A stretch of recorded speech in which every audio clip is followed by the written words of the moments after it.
Entonces, bueno, este es el diplomado de extensión agropecuaria, de acuerdo a la ley 1876 del 29 de diciembre del 2017. El módulo es el desarrollo de capacidades humanas integrales y el tema es inversión, rendimiento y análisis de costos, el tema de hoy. El del viernes va a ser el de bancarización y endeudamiento y crédito agropecuario, ¿no? Bueno, como les decía, mi nombre es Rudoster Álvarez Martínez, soy tecnista especialista en finanzas. Voy a empezar, voy a ver si la puedo poner mejor completa. Voy a empezar por recordar un poquito lo que es digamos, los temas que vamos a tratar hoy. Yo los dividí en 4 sesiones, ¿sí? Primero voy a recordarles un poquito, digamos, lo que es la empresa agropecuaria. Los productores tienen la costumbre, claro que ya se les está quitando un poco, afortunadamente, de tratar su finca como una finquita. Es que eso es pequeñito, entonces eso no vale la pena. No, es que la tengo de recreo. Otros no, es que lo mío es tan pequeñito, yo soy pequeño productor, entonces no, o sea, no vale la pena, en pocas palabras, llamarla empresa, o no vale la pena empresarizarse, o no, es que no importa que me dé pérdidas porque es que lo mío es algo muy pequeño. Entonces, hay que comenzar por quitarle esto de la mente a los productores realmente. Un sistema de producción agropecuario, independientemente de su tamaño, la idea es que lo volvamos productivo, que lo volvamos rentable. Nosotros tenemos que enseñarle a los productores a que ellos pueden ser eficientes, pueden hacer de su empresa, de su finca o lo que ellos llamaban finquita, un negocio bastante lucrativo y con el cual pueden vivir de una manera, digamos, con calidad de vida. Entonces, posteriormente ya voy a entrar a recordar un poquito, de todos modos, lo que son los estados financieros y, y después ya empezamos a... ¿Por qué toco los estados financieros realmente? Porque eso es lo primero que nos piden en los bancos cuando vamos a solicitar un crédito. Entonces, realmente nosotros necesitamos que el productor tenga claro qué es eso. Eso no es un tema del contador únicamente. El productor también tiene que aprender a manejar sus estados financieros para tomar decisiones. Tiene que saber si realmente la finca le está dando o no le está dando plata. Y finalmente siempre lo hacen, que es lo más simpático. Uno habla con una persona productora de papas y él dice, no, es que me rento al tanto por ciento, es que eso me cuesta tanto. Entonces, yo lo que veo es que, y lo decían mis profesores también en el externado, las finanzas son 4 operaciones básicas: suma, resta, multiplicación y división. Por lo tanto, una persona que ha hecho quinto de primaria finalmente trabaja las finanzas y por eso uno ve a veces productores que trabajando duro y todo, muchas veces se vuelven supermillonarios. Y uno dice, ¿y él qué no? Él tenía era quinto de primaria. ¿Y cómo? No, pues finalmente le gustaron sus 4 operaciones básicas: suma, resta, multiplicación y división. Entonces, esos son los estados financieros y esos son los costos y lo vamos a ver, lo vamos a recordar, porque yo creo que muchos de ustedes, como les digo, lo han visto. Y el análisis de los rendimientos económicos, ¿qué es realmente la rentabilidad? ¿Cuáles son esas fórmulas famosísimas que no son nada difíciles con las que uno calcula si su negocio está siendo lucrativo o no? Entonces, la idea es trabajar esos 4 temitas hoy corriendo. Bueno, ¿alguna pregunta hasta el momento? A ver qué dice por acá el chat. No, señora, hasta el momento no han escrito nada por el chat, ninguna pregunta.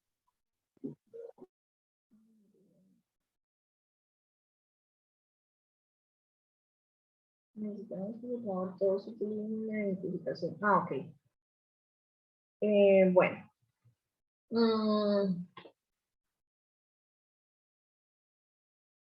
Voy a seguir con la siguiente diapositiva. Entonces vamos a arrancar con lo que es como tal la empresa agropecuaria.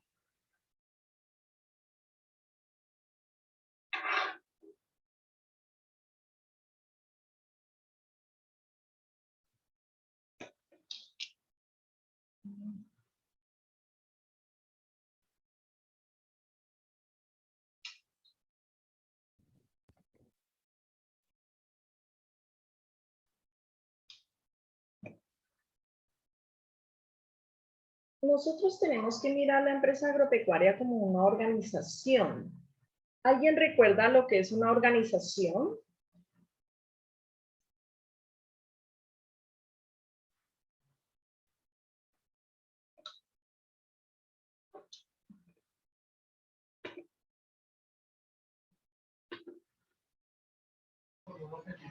Sería un grupo de personas con un objetivo común. Buenas tardes, doctora. Soy Claudia Gaitán. ¿Cómo estás, Claudia? Buenas tardes. Sí, efectivamente es eso. La organización es un grupo de personas con un objetivo común. Entonces, una organización puede ser tan sencillo como la alcaldía de un municipio, puede ser una empresa pasteurizadora, puede ser una, digamos, una finca que tiene un cultivo de yuca, pero también tiene 3 vaquitas y también tiene media hectárea de ajonjolí. Entonces, ¿cuál es el objetivo? Finalmente es producir ingresos. Finalmente, de pronto su objetivo muchas veces es por lo menos poder sostener su familia, levantarla y darle educación a sus hijos. Entonces, los objetivos pueden ser diversos, como también el objetivo puede ser exportar leche en polvo, o el objetivo puede ser sacar muchísima carne de cerdo como el objetivo de la facenda. Veamos por acá, alguien levantó la mano. Cuéntanos, Fabián.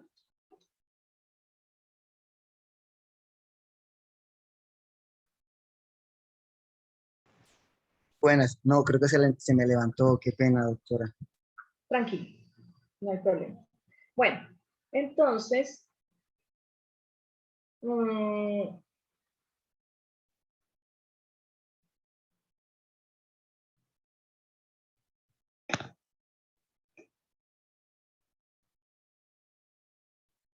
la empresa agropecuaria es un conjunto de elementos y o personas que se agrupan en busca de un objetivo común. Como decía nuestra compañera, se encuentra inmersa en un ambiente donde influyen muchos factores.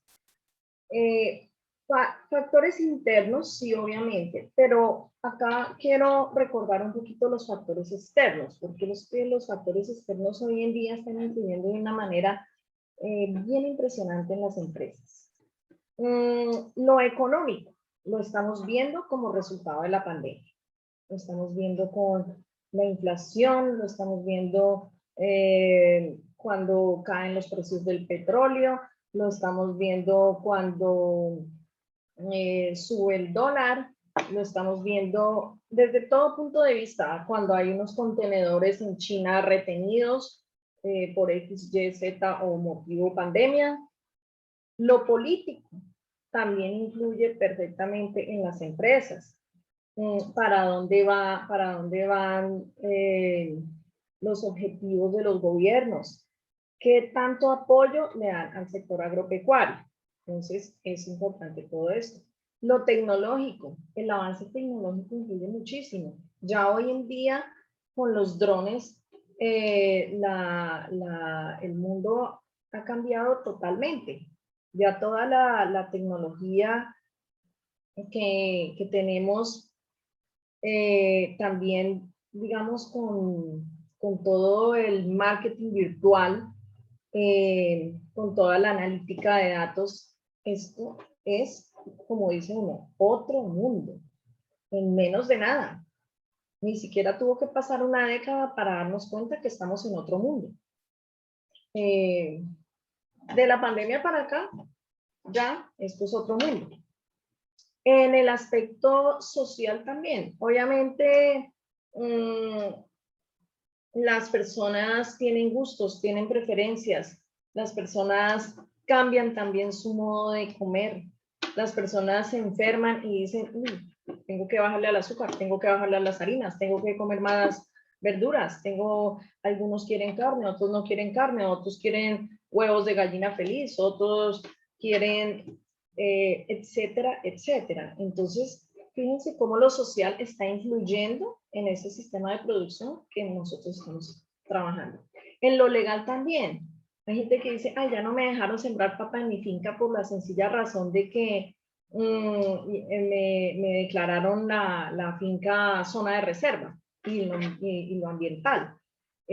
O ya no puedo hacer este sistema de producción en mi predio porque la ley me prohibió tener porcinos por los olores o etcétera. Entonces, todos estos aspectos son los que un productor debe tener en cuenta cuando tiene un sistema de producción o cuando va a iniciar un proyecto de inversión, por ejemplo.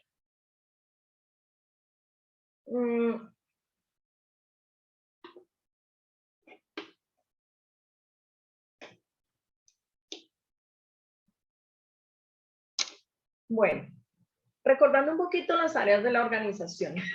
Nosotros siempre vemos que las empresas tienen pues un gerente, digamos que hoy en día afortunadamente las empresas tienen una estructura un poco más plana. ¿A qué se refiere con plana y no vertical? ¿Alguien me recuerda?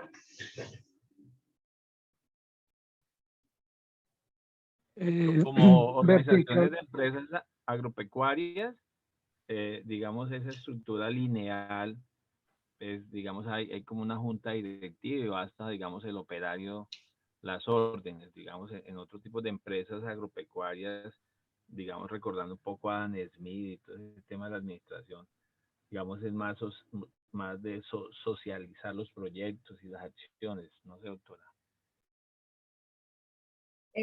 Sí. ¿Quién más quería comentar?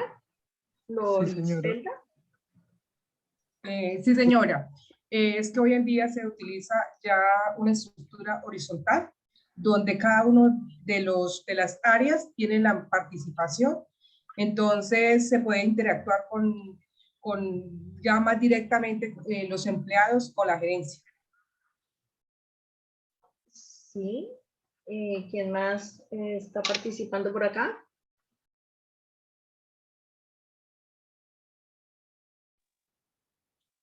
Sí, señora.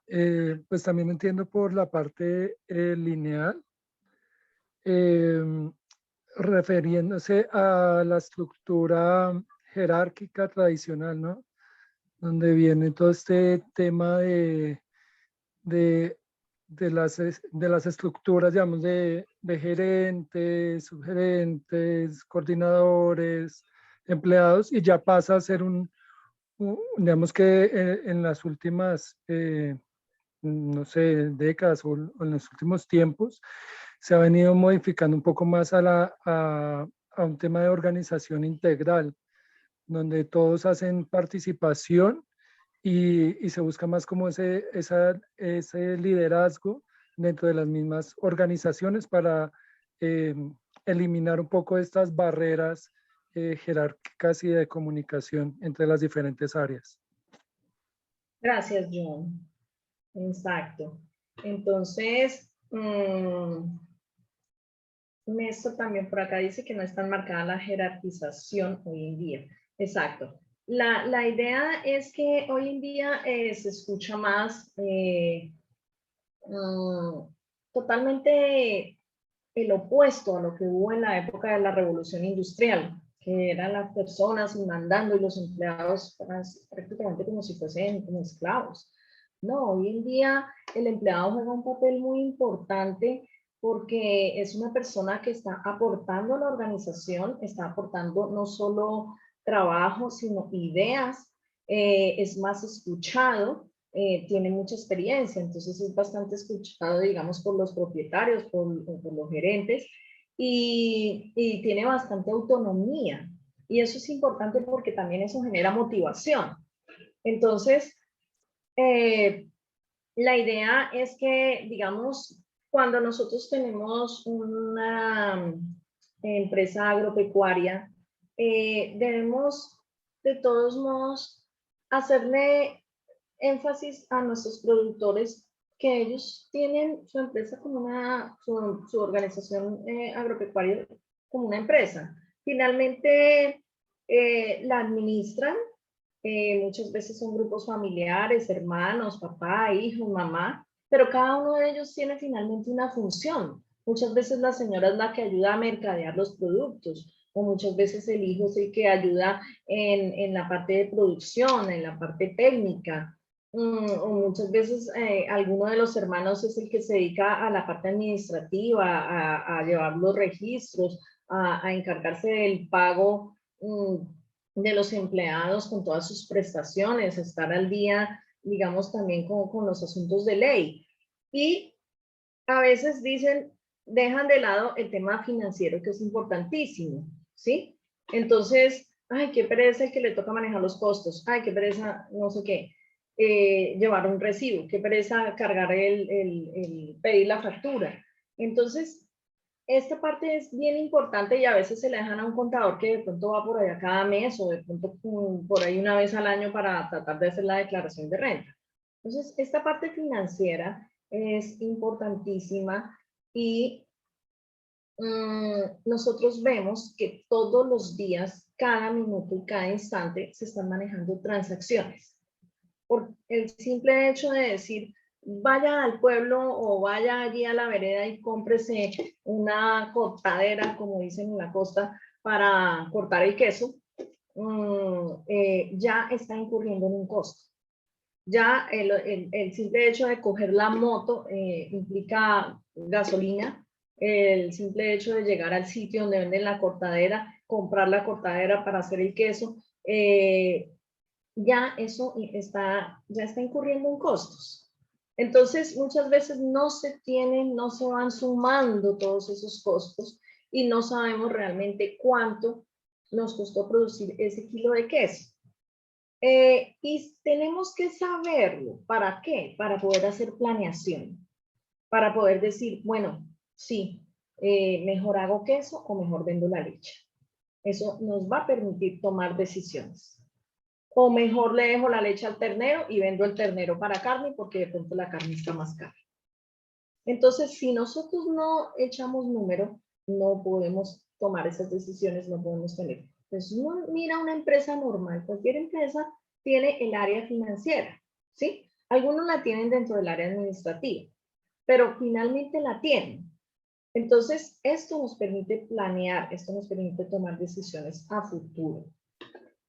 ¿A futuro inmediato o a futuro lejano? Andrés Felipe Martínez hablaron de liderazgo participativo e incluyente en cada labor que conforma la con organización. Listo. Gracias, Andrés. Bueno, entonces, si nosotros nos vamos al área contable, muchas veces la gente dice, qué pereza llevar la contabilidad, pero si uno se pone a mirar, es muy fácil, es más fácil de lo que uno se imagina. Entonces, ¿qué es la contabilidad como tal? ¿Alguien que quiera participar nos ayuda de pronto leyendo esta diapositiva? Listo, Fabián. Bueno, buenas tardes. La contabilidad es un sistema de información que permite identificar, clasificar, resumir, interpretar, analizar, evaluar y presentar. Bueno, aquí sabemos que aquí está toda la parte contable desde los costos de producción, utilidades, rendimientos, si es viable o no es viable, de pronto también lo que se está haciendo. Entonces, por eso dice que al final presenta, o sea, se evalúa y se presenta. Las transacciones, movimientos de dinero o bienes representados en pesos de entidades económicas para determinar los resultados de un periodo. Aquí van incluidos lo que son el IVA, deducciones y la utilidad del servicio de la empresa en este caso. Listo. Muy bien, Fabián. ¿Tú qué profesión tienes? Yo soy ingeniero agroindustrial y soy especialista en energías renovables y también soy estudiante de maestría. Ah, excelente, Fabián. Hoy en día están muy en boga las energías renovables. Bien interesante. Entonces, digamos que el papel que juega la contabilidad en la empresa agropecuaria es clave hoy en día. Nosotros tenemos que determinar que en todo instante, como les comentaba ahorita, estamos haciendo transacciones. Estamos estamos viendo los costos en cada paso que damos, pero también los ingresos, como lo muestra la fotografía.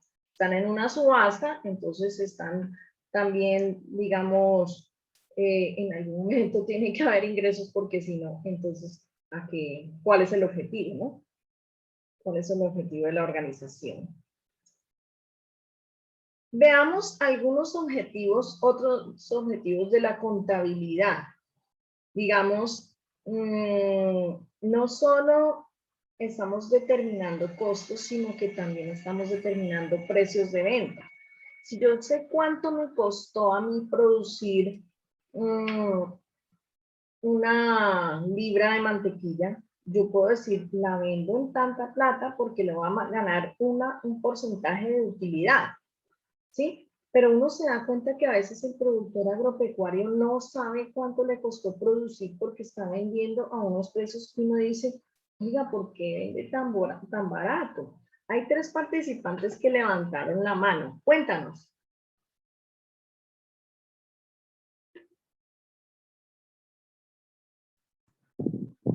Bueno, buenas tardes a todos. Fui uno que levanté la mano.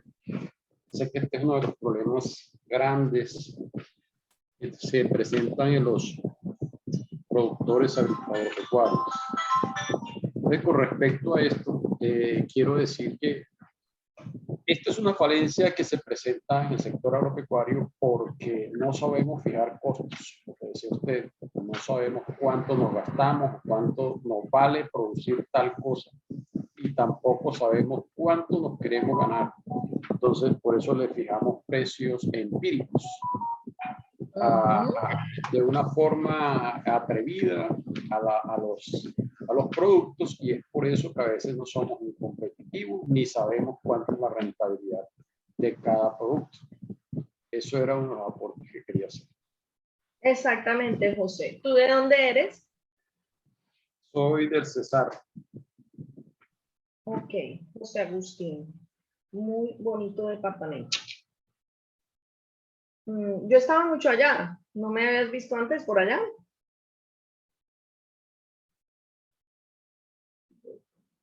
Costos y precios. No le vemos bien la cara porque está en una pantalla muy pequeña. Si la pone grande de pronto. ¿Alguien más quería hacer algún comentario? Sí, yo, profe. Cuéntanos. Con base en lo que usted está mencionando, yo analizando aquí que este tema de contabilidad también tiene como aliado otros factores, por ejemplo, lo que usted dice, el tema de las transacciones, que la facilidad que hay de utilizar algunos medios o tecnologías que hay, pero también habría que analizar la ubicación de los productores, dónde están, que hace unas clases lo comentábamos, que no hay señal de los móviles o de esas empresas de telefonía. Esa sería una limitante. Lo otro, el tema de los precios o los costos, que a veces lastimosamente el productor le pagan lo que el intermediario quiera. Eso también creo que es un tema de política también pública, porque a veces se castiga mucho al productor en tema del valor.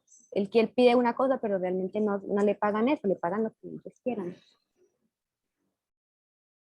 Exacto, Francia, hay que tratar de acortar un poquito las cadenas, la cadena de llegada del producto final al consumidor.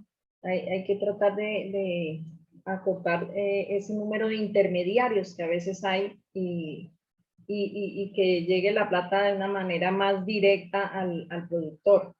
Hay otros 3 participantes que levantaron la mano. ¿Quiénes son? Sigue Omar. Omar.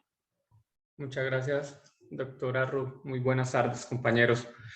Sí, doctora, por lo menos, bueno, yo tengo la oportunidad acá en el departamento de Caquetá y pues con la universidad donde soy docente, manejo una asignatura que se llama Introducción a los Sistemas de Producción. Ahí he tenido la oportunidad de hacer un trabajo muy bueno con los estudiantes, sobre todo en la parte de la producción bovina, tipo carne, donde se llega a donde el productor y ellos muchas veces no tienen conocimiento de cuáles son sus gastos reales de producción. teniendo en cuenta que acá la producción va en ceba aproximadamente entre 3 y 5 años, donde el productor metió su ternero en ceba y duró aproximadamente unos 3 años, pero él lo que cuenta es el lote que vende. Entonces, para él, esa es la ganancia neta. Un ejemplo, vendió su lote en 15 millones y para él esos 15 millones son de ganancia de su venta, de su producción, pero no tiene en cuenta todos los gastos que se le ha generado para poder producir esos kilos de carne. Un ejemplo, lo que tiene que pagar en la veterinaria por medicamentos, vitaminas, desparasitantes, vacunas, mano de obra, porque ellos no tienen en cuenta esa mano de obra, porque en muchos sistemas de producción, como son doble propósito, entonces tienen las 5 o 10 vaquitas que le producen 2, 3 litros de leche y con eso están pagando la mano de obra. Qué pena. Entonces, ay, qué pena. Se me fue la diapositiva. Entonces, eso muchas veces en los sistemas de producción extensivos no se maneja. Y los productores, así sean grandes, medianos, acá en el Caquetá son muy pocos y hasta ahora se están concientizando en esos procesos. Y cuando usted hace ese ejercicio con ellos y les dice, mire, este fue su margen de ganancia o de rentabilidad, se ponen bravos. Porque me ha sucedido y muchas veces me han dicho, no vuelva porque es que ese trabajo no es así, ¿cómo le ocurre? Duele la verdad. Exactamente, sí señora.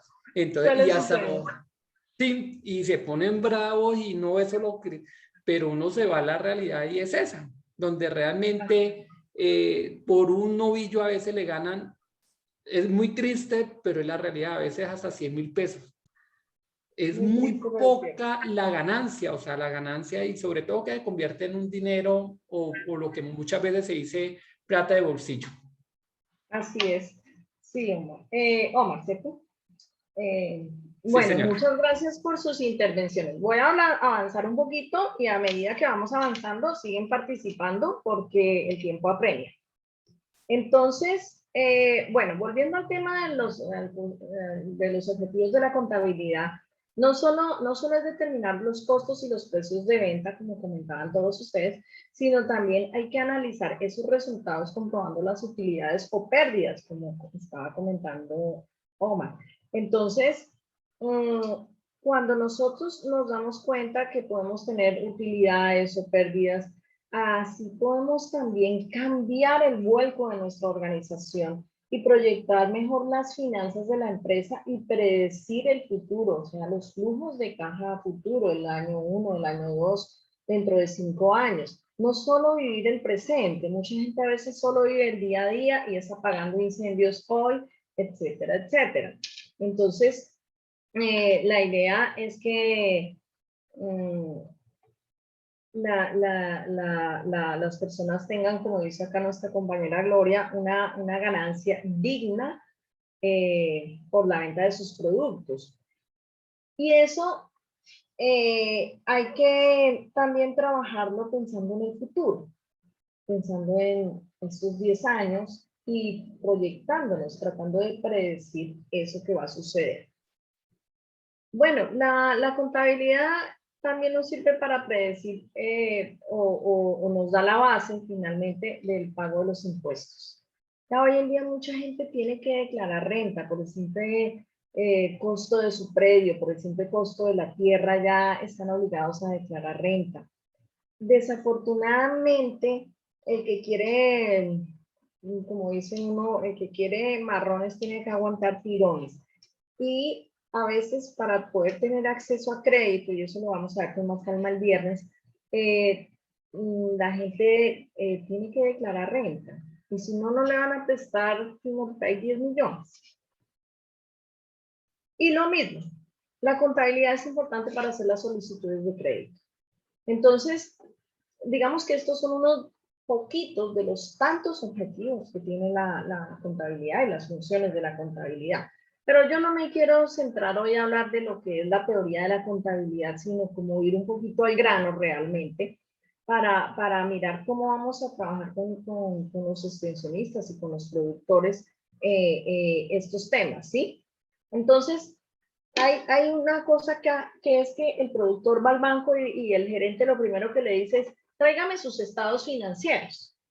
Entonces, el productor queda, ajá, ¿y esa vaina qué es?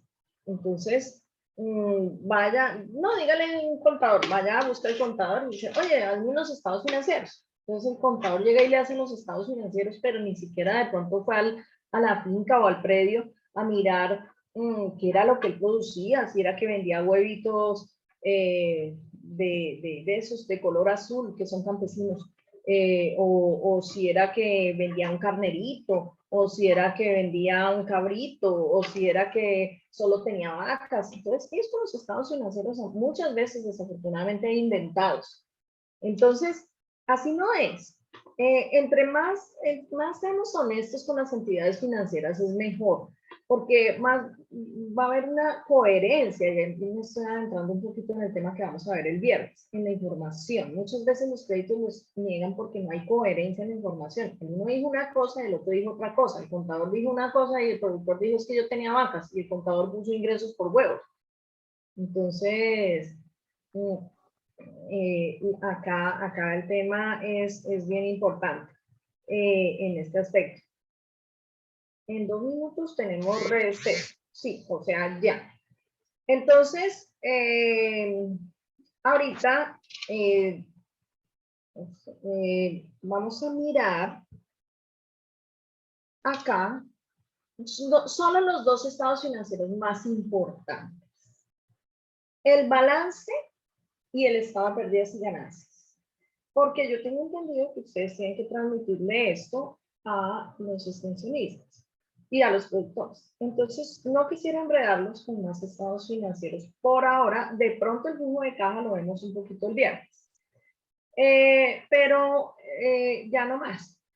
El balance, para recordar y para que se vayan al break con estos conceptos del balance, nos presenta la situación en este instante, aquí, en este momento. Este señor de la fotografía, ¿qué tiene? Tiene de activos. El señor que está en la foto, en los pasivos, ¿qué debe? ¿A quién le debe? Y el patrimonio, a lo que realmente tiene derecho. O sea, lo que tiene menos lo que debe. Porque ahí dice activos igual a pasivo más patrimonio. Entonces, ustedes, tomándose su break de 5 minutos, creo que es, van a hacer un ejercicio, van a pensar, de acuerdo a esta fotografía, cuáles son los activos de este productor, cuáles serían los pasivos y cuál sería el patrimonio. ¿Listo? Entonces, nos vemos en 5 minutitos. Creo que el break es de 5 minutos. Sí, señora. Bueno. A las 3:01 arrancamos nuevamente. Ay, muchísimas gracias. Bueno.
Doctora Ruth, ya podemos retomar, ya son las 3:03.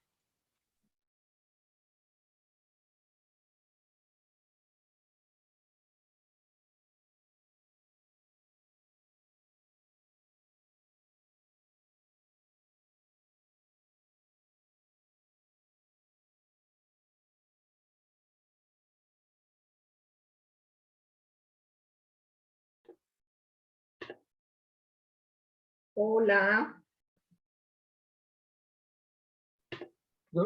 Listo, profe, puede continuar. Muchas gracias, John, muy amable. Voy a compartir nuevamente la presentación. ¿Ya lo están viendo? Sí, señora. Sí, señora. Bueno. Bueno.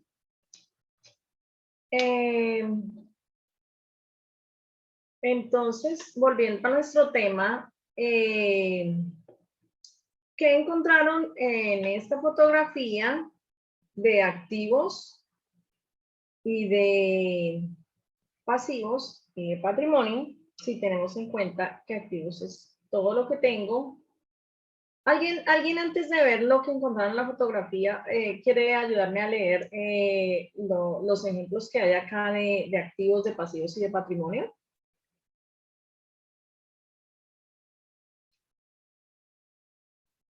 Pues, profe, yo tengo la mano levantada, si quiere le colaboro. Ay, qué pena, no me había comentado, Dios mío.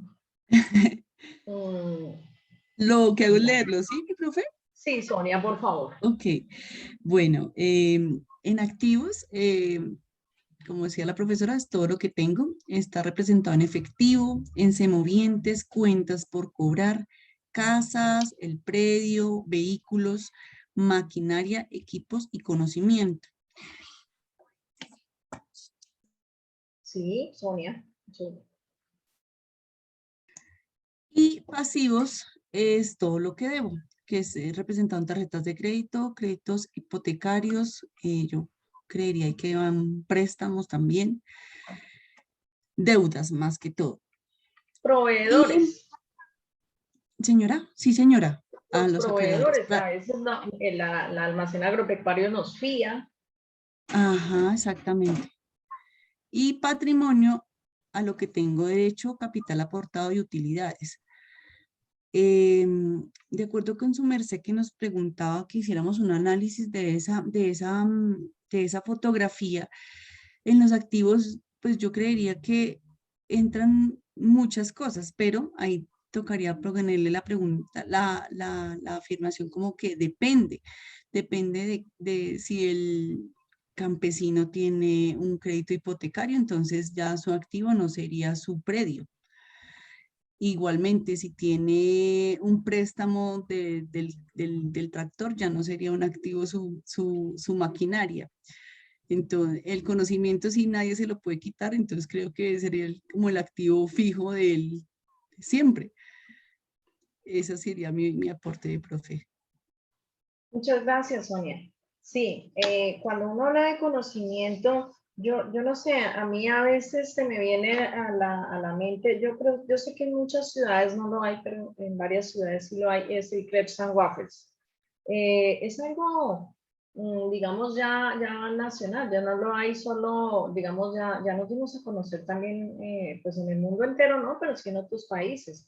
Ya crepes and waffles, lo que comenzó, digamos, como un negocio de pronto familiar, se volvió ya algo, un negocio que se está dando a conocer en otros países del mundo.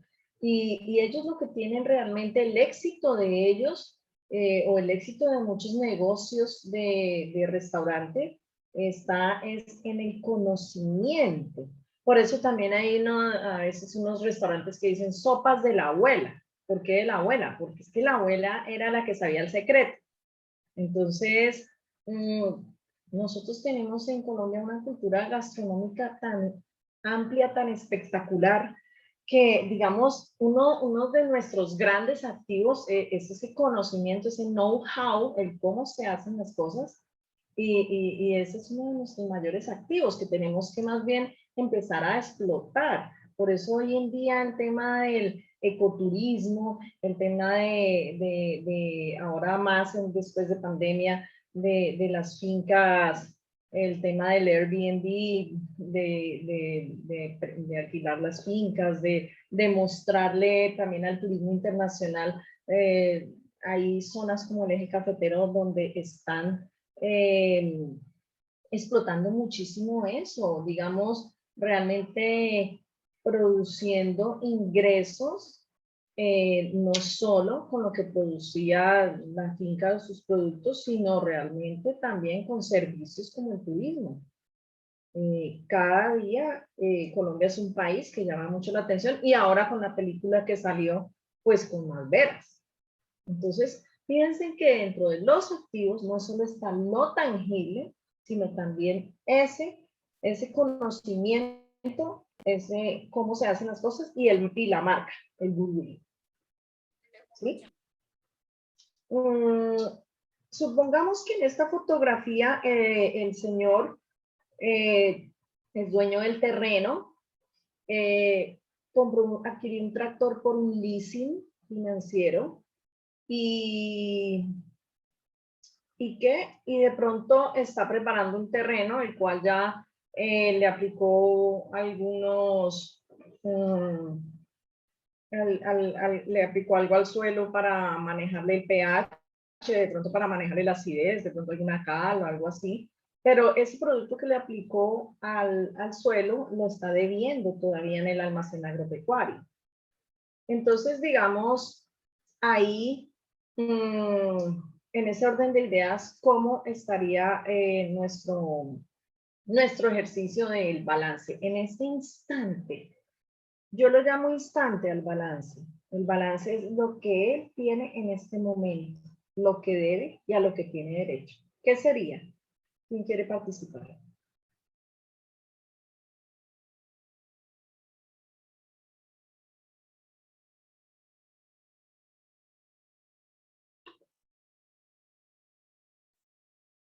Levantó la mano, Javier.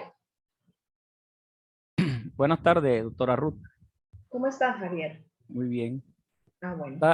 Yo parto de lo que es la ecuación patrimonial, sí, que activo menos pasivo es igual a patrimonio. Sí, eso sería lo que tengo, lo que debo, eso me daría realmente con lo que cuenta actualmente el productor. Exacto. Y en este ejemplo que les comentaba Javier, ¿cuál sería el activo, cuál sería el pasivo y cuál sería el patrimonio? Bueno, en este caso, dentro de los activos estaría lo que es la parte de maquinaria y equipo, lo que tiene el señor, sí. Así es. La parte de maquinaria y equipo. Lo otro que tenía que ver es la parte de semovientes, el predio como tal, la casa, el flujo de dinero, ya sea flujo en efectivo, ya sea en caja o en bancos. Eso sería, y de pronto algunas inversiones de corto plazo, inversiones temporales como de pronto CDTs. Exactamente. En cuanto a los pasivos, que es realmente lo que digamos que son aquellas obligaciones con terceros que tiene el productor agropecuario. Pueden ser las tarjetas de crédito, crédito hipotecario, créditos para cosecha, aquellas cuentas por pagar que tienen el corto plazo, ya sea con proveedores, ¿sí? Y otras cuentas por pagar similares. Sí. Resumiendo. Sí. Resumiendo la ecuación, tendría que uno o sea, ya llevar todas estas cuestiones, todos estos activos a la parte de, digamos, de valores como tal, para poder establecer con valor numérico lo que tiene realmente el patrimonio, lo que tiene realmente el productor agropecuario. Habría que llevarlo a cifras, Ese es todo mi aporte por ahora, gracias. Gracias, Javier. Okay. Listo, aquí hay 3 participantes que levantaron la mano y son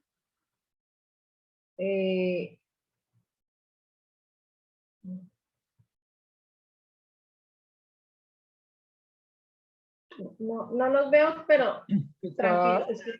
discúlpame, profe, está Andrés Felipe Martínez. Sí, Andrés. Hola, muy buenas tardes a todos. Profe, creo que es importante resaltar también que dentro de los activos entre la parte de inventarios, es decir, con qué cuenta este productor a nivel de insumos, ya sea su producción o si es, digamos, de algún sistema agropecuario, medicamentos, entre otros productos que podrían ir englobados en este aspecto, que también van a sumar ese patrimonio y que no lo veo pues referenciado en el punto, y es importante también tenerlo en cuenta. Excelente, Andrés. Sí, acá, digamos, yo creo que es en movientes, pero realmente los inventarios pueden estar representados no solo en animales, como dice Andrés, sino también, por ejemplo, si de pronto él tiene ya una semilla en bodega, que es la que va a utilizar en este terreno, esa semilla hace parte del inventario, hace parte del activo. Todo eso que en pocas palabras puedo palpar, puedo coger, puedo ver, que él ya compró, que él ya adquirió y finalmente lo tiene ahí, eso todo está siendo parte del activo. Yo comentaba que aquí habla Raúl de activos biológicos, ¿sí? Sí, gracias Raúl también. Los activos biológicos son estas, todos, digamos, los animales, las plántulas. Yo comentaba que el tractor lo adquirió con un leasing. Entonces, yo el tractor lo coloco en el activo, pero realmente, ¿cómo manejo el tema del leasing ahí? ¿Dónde estaría? Sigue en la fila Hernán. Gracias, John. Ramírez. Hernán. Buenas tardes, profesora. ¿Cómo estás? Bueno, usted me dice que miremos un balance. Primero que todo, yo el balance lo veo positivo, porque los activos, de acuerdo al ejercicio que estamos hablando de este caso, superarían los pasivos. Si bien el tractor está por leasing, no hace parte de la propiedad del campesino o del productor, porque la figura de leasing es propiedad de la persona cuando ya adquiere el derecho de compra. Si fuera una prenda a favor o una hipoteca como es lo de los vehículos, que es otro tipo de crédito, ahí sí aparecería a nombre de la persona, pero obviamente ignorado al banco. Igualmente un pasivo, pero como tenemos lo de la finca, tenemos los semovientes, tenemos algunos insumos, ¿sí? Tenemos una fecha, por decir así, unas cosechas que recolectar, eso hace parte de sus activos. Y viéndolo desde el punto de vista que la cuota del leasing o los pasivos que tiene de los insumos agrícolas que le despachó pues, el almacén agropecuario, no superarían los activos, entonces el patrimonio sería positivo tenía un balance positivo para este productor. Bueno, bien, Hernán. A mí, digamos, hablar de balance positivo o negativo, de pronto en este momento me parece un poquito precipitado, pero el viernes sí podemos tocar un poquito más a fondo el tema cuando hablemos de endeudamiento, ¿no? ¿Hasta qué punto sería bueno uno estar endeudado? ¿Hasta qué porcentaje? A mí me gusta trabajar el tema del balance más como en porcentajes, ¿sí? Y lo voy a mostrar en la siguiente diapositiva. Con respecto a lo que decías Profesora, del leasing, sí, yo mencioné discúlpeme. financiero. Sí, yo lo que traté de hacer es enmarcándome en un supuesto, ¿sí? De lo que usted, de la información que usted suministró, pero como decía el compañero anterior, ya con cifras aterrizadas, pues sabemos obviamente cómo estará el balance y ahí sí realmente podemos definir, pero en vista de... Hoy vamos a mirar cómo está el tiempo al final y dependiendo de cómo esté el tiempo, hacemos un ejercicio del balance con las cifras. ¿Les parece? Por acá hay... Estos son de situación financiera, estado de resultados integrales, lo que debe, pasivo, cuentas por pagar. Bueno, estoy mirando el chat de vez en cuando. Un pasivo, activo biológico, cuentas por pagar. ¿Alguien había levantado la mano? ¿Alguien más quiere aportar algo adicional? Sí, señora, está Néstor en la fila y Fabián. Gracias, John. Néstor. Buenas tardes. Sí, mira, difiriendo un poco del compañero que habló ahorita, cuando nosotros adquirimos cualquier bien, cualquier equipo, maquinaria, semilla, lo que sea, así sea por deuda, ya entra a ser un activo nuestro. Lo que pasa es que nosotros adquirimos es una deuda, entonces se nos convierte automáticamente en un pasivo, ¿sí? O sea, nuestro capital o nuestro patrimonio ingresaría ese tractor dentro de nuestros activos y haría parte también de nuestro patrimonio, pero adquiriríamos esa deuda y ese sería nuestro pasivo, es lo que normalmente sucede. Dentro de la imagen, Sí, pues vemos otros elementos como son las semillas, los abonos, igual entran a ser nuestros activos, pero si él tiene, dentro de los activos está el tema del efectivo, si él tiene la capacidad monetaria para cancelarlos automáticamente, pues no hay lío. Pero si tiene que hacer como la mayoría de los mortales, adquirir una deuda, pues se nos convierte automáticamente en un pasivo. No sé. exactamente. Entonces yo acá lo que quiero decir, bueno, el compañero, digamos, también tenía razón, lo que pasa es que hay varios tipos de leasing, pero yo no quisiera profundizar tanto en el tema de leasing acá, porque como esto, ustedes tienen que presentárselo a sus extensionistas y los extensionistas a los productores y etcétera. Entonces ya son temas un poquito más profundos que de pronto se nos puede enredar el productor. Pero sí el leasing generalmente es un arrendamiento y los arrendamientos se entrarían como un gasto, ahora lo vamos a ver. Pero digamos, asumamos más bien para facilitar el ejemplo, que el tractor lo adquirió por un crédito Finagro, por ejemplo. Entonces él ignora el tractor y como decía acá el compañero, ¿cómo es que es su nombre? ¿Está Néstor. hablando? Hernán. Sí, Néstor, efectivamente el tractor entra acá en el activo y supongamos que no le prestan los 100 millones que vale el tractor, acá uno coloca 100 millones, si no le prestaron solo el 80%, entonces acá en pasivo uno coloca que debe 80 millones al banco porque el banco no le prestó los 100 millones que valía el tractor, o sea que realmente él tuvo que haber aportado acá 20 millones de capital propio para poder tener ese tractor que equivalía a 100 millones. Voy a mostrarlo en otro ejemplo acá. ¿Alguien más quiere comentar algo? Miren acá que dice el chat. Fabián tiene la mano levantada. Fabián Barbosa. Fabián, cuéntanos, Fabián. Bueno, yo creo que el tema contable, aunque se quiera ver de manera fácil, no es a veces fácil de comprender un balance. Lo digo porque lo he tenido enfrente en mis manos, ya documento así, y prácticamente eso, las personas que lo hacen son los contadores. Claro. Y aunque uno quiera darlo a entender, a veces es algo complejo, porque por ejemplo yo le decía, bueno, explíqueme. Yo le decía, bueno, dígame, realmente cuando me llame el banco en cuanto a crédito,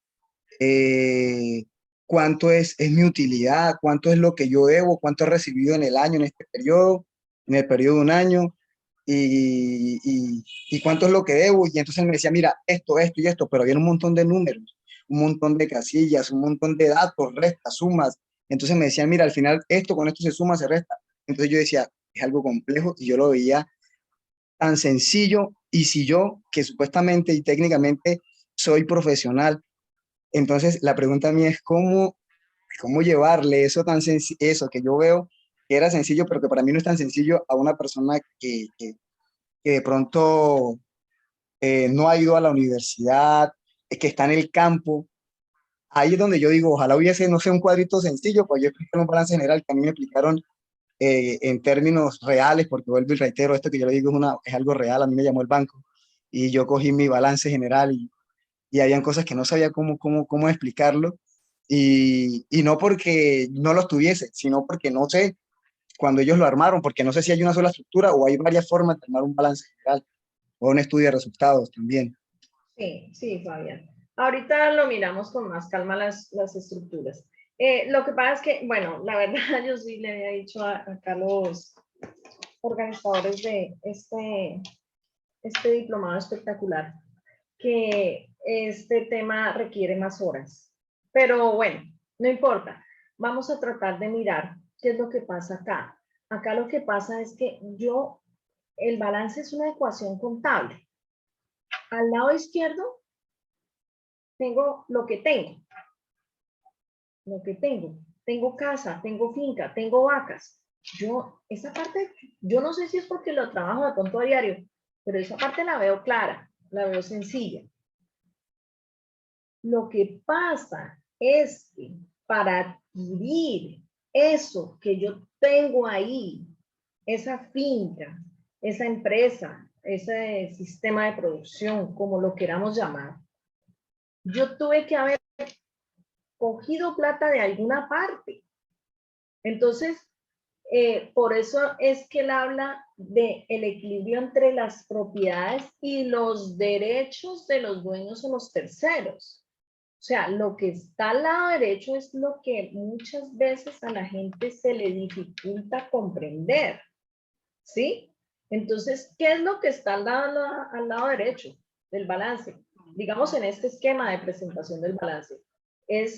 Valga la redundancia, son los derechos de los dueños, que es el patrimonio, y de los terceros, que son los que me prestaron la plata, para adquirir eso.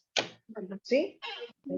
Ese activo yo lo veo tangible, lo puedo tocar, lo puedo ver, excepto en un conocimiento.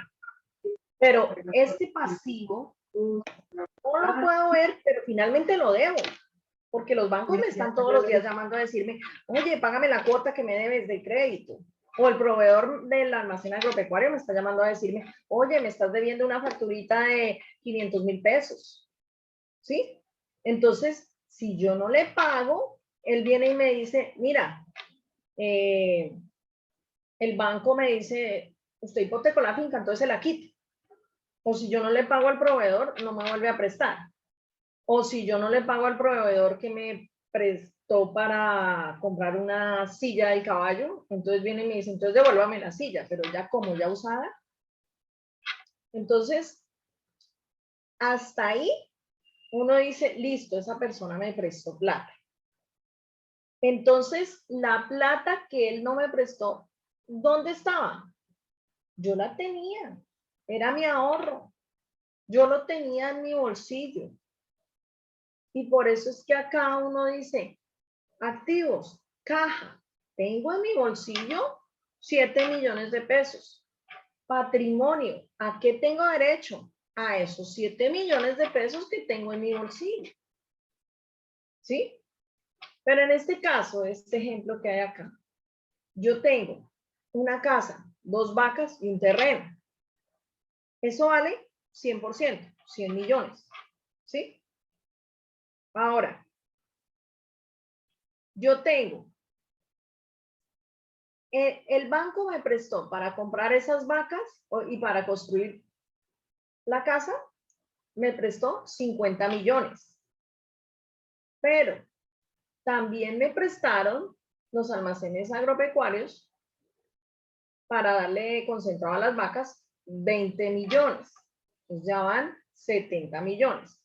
Este 20 que está acá abajo no lo miren porque ese es un error. Y resulta que esto me había costado 100 millones y a mí me prestaron 70. Entonces, ¿dónde estaban los otros 30 millones? Yo los tenía, pero no solo yo tenía 15.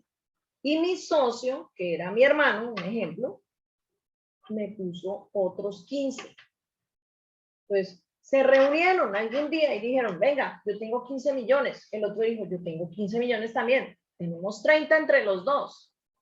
Entonces, ¿qué hacemos? Compremos una finca y unas vacas. Ay, pero no nos alcanza. Pidámosle prestado al banco. Me pidieron prestado al banco 50. Listo. Ya tienen 30 y 50, 80 millones. Compraron la finca. Ay, ahora hay que comprar el concentrado y hay que darle sal a las vacas. Entonces, vamos al almacén agropecuario. ¿Nos presta? Sí, listo. ¿Cuánto? 20 millones. 50 y 20, 70. 15 y 15, 30. Más 70, 100 millones. Entonces, estos del banco y estos proveedores finalmente tienen derecho sobre esto. ¿Por qué? Porque no les he pagado. Y yo como socia, y este señor como socio, mi hermano o el que sea, también puso una parte. Entonces también tiene derecho sobre esos activos. ¿Sí? Entonces, obviamente no es fácil aplicar esto al extensionismo. Tienen toda la razón. Nos toca intentarlo. Así de sencillo. Nos toca intentarlo. ¿Sí? Porque la gente finalmente va a tener que entenderlo. Y va a tener que entender la diferencia entre un balance y un estado de pérdidas y ganancias. ¿Sí? Acá Diego dice, el activo correspondería a las cuotas que ha pagado el crédito, el resto se debería entender como un pasivo. Yo no lo vería tanto así, porque es que no quiero enredar ahí la pita, ahí, después vamos a mirar un temita de tablas de amortización. Perspectiva corriente y no corriente. Bueno, acá hablan del tema de activo corriente, pasivo no corriente. Eso es corto plazo y largo plazo. Lo vamos a ver un poquito más el viernes más a fondo de cómo financiar activos de corto plazo y con pasivos de corto plazo y activos de largo plazo con pasivos de largo plazo. ¿Listo? ¿Quién? Ahora sí, vi manitos levantadas. Ahora sí los dejo hablar. Después de esa explicación que di. ¿Yo? Sí, aló, profesora Ruth, buenas tardes. Hola, Edgar. Y compañeros. Profe, es que yo siempre he tenido una dudita. En el caso de las inversiones, por ejemplo, que uno hace para mejorar la producción en la finca, por ejemplo, un invernadero, un corral, un sistema de riego, ese, digamos, el monto de eso se aplica como mejora al predio o se cuantifica aparte y, por ejemplo, después cuando hay que manejar el tema de la amortización, ¿eso cómo se Eso maneja? entra Gracias. activos, Edgar, pero voy a seguir adelante porque el tiempo aquí pasa volando y ahí lo vas a entender un poquito mejor. ¿Listo? Entonces, déjame y avanzo acá con las diapositivas y ahorita que miremos el tema de costos, entonces ya lo miramos. ¿Listo? Bueno, voy a seguir un poquito porque ya me doy cuenta que, obvio mío, el tiempo corre. Entonces, el otro estado financiero, ¿cuál es? Resulta que el estado de pérdidas y ganancias o estado de resultados, como lo quieran llamar, es el resultado del ejercicio. Pero uno se pregunta, ¿cuál ejercicio? ¿De qué ejercicio habla? El ejercicio es lo que nuestros amigos, los contadores, llaman a ese diario vivir que tenemos nosotros en las fincas y que empieza con levantarse, ordeñar la vaca y mirar que se acabó el producto que sella los pezones y que tocó ir a comprarlo. Ahí ya hay transacciones. Ahí ya estoy incurriendo en costos. O cuando estoy ordeñando la vaca y la vendo y pasa el carro que recoge la leche, ahí ya estoy incurriendo en ingresos. Cuando me llega el cheque de la pasteurizadora, ahí ya estoy incurriendo en ingresos. Entonces, ahí el tiempo está pasando. A diferencia del balance, el balance sí es un instante. Y por eso es que yo tengo acá en rojo en un momento determinado. O sea, si yo les pregunto a todos ustedes, en este instante, que son las 3:30 de la tarde en punto, ¿ustedes qué tienen? Entonces me van a decir, yo en el bolsillo tengo 10.000 pesos, yo tengo una moto, yo tengo una finca, yo tengo un carro, yo tengo una, etcétera, yo tengo 3 vacas, yo tengo... Y de pronto dicen, pero es que yo también le debo al banco y también le debo al almacén agropecuario y también le debo al almacén que me vendió la moto y resulta que finalmente tengo derecho a esto que tengo menos lo que debo y eso es mi patrimonio. Entonces ustedes me van a decir en este instante su balance, ¿sí? ¿Y qué pasa si yo les digo? Pero es que yo lo que quiero saber ahora es el estado de resultados de ustedes. La primera pregunta que ustedes me van a hacer es, ¿el último mes? ¿El último semestre? ¿O el último año? Entonces, cuando yo hablo de estado de resultados, ya no estoy hablando en un instante de tiempo. Ya estoy hablando de 1 de enero del 2021 al 31 de diciembre del 2021. ¿Listo? Entonces, ¿qué pasó? Que vendí leche, que compré animales, que pagué animales, que tuve una utilidad bruta, que pagué el empleado, que tuve una utilidad operacional, que tuve otros gastos, que tuve una utilidad antes de impuestos, que pagué intereses al banco, que tuve una utilidad antes de impuestos, que pagué el impuesto de renta y obtuve una utilidad neta. Ese es mi estado de pérdidas y ganancias. Y eso es lo que tenemos que hacer para calcular esa utilidad neta. ¿Sí? Entonces, finalmente, ¿qué es lo que me pide el banco cuando yo voy a solicitar un crédito? Balance y estado de resultados. ¿Quién lo hace? El contador. Pero ¿quién tiene la información? Ustedes, los productores. ¿Sí? Entonces, acá el tema es que nosotros tenemos que aprender a diferenciar qué es el balance y qué es el estado de resultado y no mezclarlo. Hay cosas o cuentas que pertenecen al estado de resultados. Venta de leche, venta de animales. Eso se ve acá en el estado de resultados. Pero cuando yo digo, tengo animales, eso se ve en el balance. Acá. Cuando yo digo, debo plata, eso se ve en el balance. Cuando yo digo, tengo gastos, me tocó pagar, eso se ve acá. Me tocó pagarle al empleado, me tocó pagar el concentrado que compré a las vacas. Acá se ven los costos. Se ve en el estado de resultados. Y ahí es cuando arrojo mi utilidad neta. No puedo mezclar lo uno con lo otro, porque ahí es cuando se enredan los productores. Cuando empiezan a mezclar, primero tienen que separar. Ya uno empieza, ya más como financiero, ahí sí analizar indicadores, que me cogen una cosa y lo analizo con el otro. De eso solo nosotros vamos a ver por ahora lo que es la rentabilidad, ¿sí? Yo la rentabilidad la calculo teniendo en cuenta la utilidad y mis activos. Y así es como yo calculo si es rentable o no. Entonces, la idea es que el productor tenga claro esta diferencia entre balance y estado de resultados. ¿Y por qué? Porque el objetivo básico financiero finalmente es maximizar las utilidades. O sea, esta utilidad que me arroja el estado de resultado debe ser cada día mayor. ¿Y cómo hago para que sea mayor? Si yo a los ingresos le estoy restando los costos, pues lo primero que hace la gente es disminuir costos y gastos. Pero también, como acá tienen que incurrir en materia prima, entonces compran concentrado, compran sal mineralizada. Pero si la compran de regular, no, yo voy a hacer la sal, listo, entonces yo hago la sal. No tengo nada en contra de hacer la sal. Si la sabe formular y todo, pues maravilloso, pero estoy dando un ejemplo. No, para que me salga más barato. Entonces, disminuir costos de materia prima por tema de cantidad y calidad. Ojo, también puede ser peligroso. Oh, no me está viendo bien, no estoy sacando muchas utilidades netas. Voy a aumentar mis ingresos. Entonces voy a vender el producto más caro para tener más utilidad. Entonces, ojo, tiene altos precios de venta. O acá hay otros gastos en los cuales puede estar, por ejemplo, la publicidad.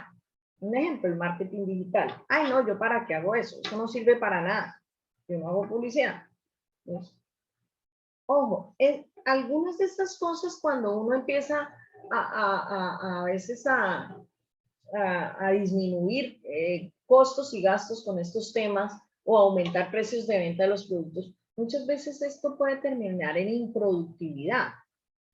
Entonces, a veces se ve reflejado en un desgaste de maquinaria porque no quiso comprar el repuesto a tiempo, o en un deterioro de la calidad porque no quiso aplicarle tal sabor especial al yogur, o en una, finalmente termina en una pérdida del mercado, porque finalmente uno cree que el consumidor no lo va a notar y sí lo nota. ¿Sí? Entonces, hay que tener cuidado con el objetivo básico financiero. Y el objetivo básico financiero finalmente lo que nos dice es que crezca, pero también permanezca. O sea, no pienses en el instante. Entonces, ay, yo vendí hoy caro y bajé los costos. No, qué emoción. Pero después ya el cliente va a decir, ay, ese no le compro porque se vende caro. O después va a decir el cliente, ah, no, a ese no le compró, no les pasa a ustedes que llegan a veces a un sitio, se comen una empanada, está horrible, estaba grasienta, y dicen, no, yo no vuelvo a comprar empanadas ahí porque no me gustaron, tenían mucha grasa. Entonces, Ojo, porque hay que permanecer en el mercado. Hay que generar ingresos y hay que ser eficiente con el manejo de los recursos, mirando el largo plazo. No hay que quedarse acá en el hoy. A veces uno sacrifica utilidades en el corto plazo, por ejemplo, la vaca de doble propósito. A veces uno llega y dice, yo voy a dejar de ordeñar un poquito la vaca y sacarle la leche y exprimirla hasta el final, con tal de que este ternerito pueda engordar mejor y pueda tener un mejor rendimiento, sobre todo estos 3 primeros meses de vida que son importantísimos para el ternero, y así pueda tener un mejor desarrollo y un mejor peso al destete. Cuando saco yo un animal con un buen peso al destete, con unas ganancias de peso espectaculares, pues lo estoy vendiendo a mejor precio finalmente en la subasta donde lo vaya a vender. Ya es un animal, como diríamos, de pronto tipo exportación. Entonces, ojo con el objetivo básico financiero aplicado a nuestro sector agropecuario. Muchas veces los productores no entienden esto. Miran solo el hoy. El hoy nos da liquidez, puede que nos genere el efectivo para comprar el mercado de hoy, pero nosotros tenemos que permanecer en el negocio. Tenemos que mirar cómo es el mercado. Listo, Raúl, levantaste la mano, cuéntanos. Pues ese ejercicio que acaba de explicar del doble propósito, ¿sí me escuchan? Sí, claro. Es muy aplicable en cuanto a lo que dice crecer y permanecer o hacer sostenible en una finca ganadera y ser sustentable, que es seguir estando a largo plazo, ¿no? Y se vio reflejado en el producto ahorita en la pandemia cuando aumentó el precio del ganado, tanto de ceba, aumentó el litro de leche. En todo el país está ese ámbito ganadero que muchas personas vendieron sus núcleos y sus vacas para producir. Entonces, por ejemplo, la escasez del terneraje, debido a lo que acaba de explicar. Entonces, ni hemos crecido, ni hemos permanecido por coger un peso que aumentó el precio de carne, y se nos ve reflejado a que nos tocó cambiar de método y de modelo productivo a arrendar las fincas, a empeñar fincas, porque no podemos sostenernos en el mercado. Ese era mi aporte que quería hacer. Sí, Raúl. Aquí nos toca ser muy inteligentes porque tampoco podemos que porque hay precios altos, digamos, matar la gallinita de los huevos de oro. No podemos acabar con ese activo productivo, que en este caso nuestras máquinas o nuestros equipos, digamos, son las vacas, por ejemplo. Entonces yo por eso pongo ahí la plantita de maíz. Digamos, a veces dicen, uy, sí, pero ahora preciso este año también se subió el costo de la semilla de maíz. Uno dice, bueno, está bien, voy a hacer la comida, voy a hacer mi silo de maíz, pero también se subió el costo. Pero toca seguir luchando como sea, porque si no vamos a ahogarnos. ¿Alguien más tenía por acá la mano levantada? Está Carol. ¿Carol? Gracias, John. Sí, profe, buenas tardes, ¿me escuchan? Sí, Carol. Profe, en cuanto a este tema, yo pienso que tenemos un reto como extensionistas, que es hacer que los productores crezcan y se permanezcan. En mi caso, yo soy ingeniera acuícola, he tenido pues la oportunidad de trabajar, tuve la oportunidad en un momento de trabajar con el SENA en la parte de extensión rural, en un programa que se llama SENA Emprende Rural, y pues, ¿qué se visualizaba? Que los productores, pues uno va, les da las capacitaciones, los orienta, el SENA pues les da un material para que ellos inicien una unidad productiva, y muchas veces estas personas pues esperan que los peces engorden, los venden o los utilizan pues para autoconsumo, y hasta ahí llega el proyecto, hasta ahí llega la iniciativa, hasta ahí llega pues como el trabajo que uno hace. Entonces, ¿qué hacen ellos? Esperar pues que llegue otro proyecto y que haga pues como lo mismo, y pienso yo que ese no debería ser el sentido de nuestro trabajo como extensionistas, El sentido debería ser que ellos se mantengan, se organicen y que tengan, ya que se les da pues como los recursos y se les da la capacitación, tengan como una manera de obtener recursos a corto y largo plazo. Sí, Carol, el productor tiene que, ustedes lo que tienen es que despertarle al productor ese instinto de empresario, esas ganas y ese amor por el trabajo y por producir y por, como decimos, crecer y permanecer, ¿sí?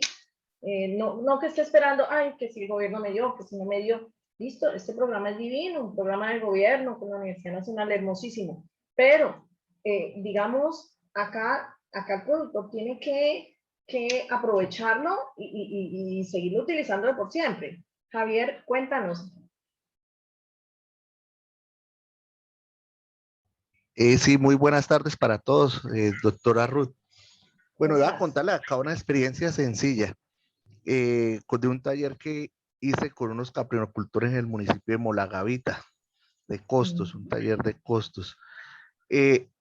Hicimos un ejercicio como el que su merced nos mostró anteriormente, el de determinar los activos y los pasivos y el patrimonio. Y estaba ahí el personal de la gerente del Banco Agrario en Molagavita. Y ella tomó nota de todo lo que ellos decían y al final se hicieron como 5 solicitudes de crédito porque ellos no le habían puesto un valor a los animales, no le habían puesto un valor a la máquina picapasto, no le habían puesto un valor al predio. Entonces, claro. Ese ejercicio pues a mí me pareció muy práctico y muy dinámico para que ellos entendieran y valoraran lo que tienen, porque muchas veces ellos creen que es que el cabrito que tienen allá les vale 50 pesos y cuando se dan cuenta no tienen 50, tienen 500 pesos porque tienen ahí otro número de animalitos que van a poder soportar ese crédito. Entonces, esa es una experiencia bonita y fue muy didáctica y muy pedagógica para que ellos pudieran hacer también su proyección de ventas al año, cuántos animales puede vender y cuánto puede solicitar de crédito y cuánto puede pagar. Entonces, estos ejercicios de costos para el sector rural nos toca constantemente irlos introduciendo para que la gente pues entre al proceso de crédito y la bancarización. Yo el viernes les voy a comentar algunas experiencias también que tuve con brigadas de crédito muy bonitas con los productores, donde se hicieron cosas muy parecidas a las que nos está comentando Javier. Bueno, aquí el tiempo corre, yo no sé, vuela. Entonces voy a hablar rápidamente y vamos a hacer un ejercicio de lo que son los costos y los presupuestos. ¿Sí? Pues, ¿qué son los costos? Bueno, ustedes ya saben, es la suma de desembolsos de dinero en que incurre una persona natural o jurídica para adquirir un bien o servicio, ¿sí? O puede ser también para adquirir un activo. Entonces, la idea es generar ingresos en el futuro. Entonces, fíjense que yo acá veo los costos, tanto en el balance como en el estado de pérdidas y ganancias. Porque si yo voy a adquirir un bien, diría, pero va a adquirir un activo. Pero finalmente, eso es lo que yo llamo costos de inversión.